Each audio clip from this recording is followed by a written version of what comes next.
नमस्कार दर्शक बंधु। राज्य में बढ़ुची कोरोना। राज्य में आउ नुआ 4 कोरोना आक्रांत चिन्हट 49 रे पहुंचला संख्या।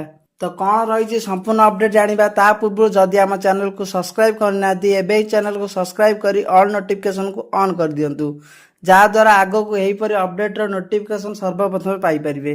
देश सहित राज्य में बढ़ी चली कोरोना मामला। वर्तमान आज राज्य में आउ 4 जन कोरोना रोगी चिन्हट होइछंती। एने सूचना देले जनस्वास्थ्य निर्देशक डाक्तर नीलकंठ मिश्र। राज्य में मोट कोरोना आक्रांतों संख्या 49 रे पहुंची। तेबे कोरोना आक्रांतों मध्यरु वर्तमान सुधा 15 कोरोना आक्रांत सुस्थ होइतिबा जणा पड़िछि। वर्तमान राज्य में सक्रिय कोरोना आक्रांतों संख्या 34 रही। तेबे कोरोना आक्रांतों मध्यरु कटक रे 22 जन कोरोना आक्रांतों चिन्हट होइछंती, जहाँकि एक प्रकार चिंतार विषय अटे।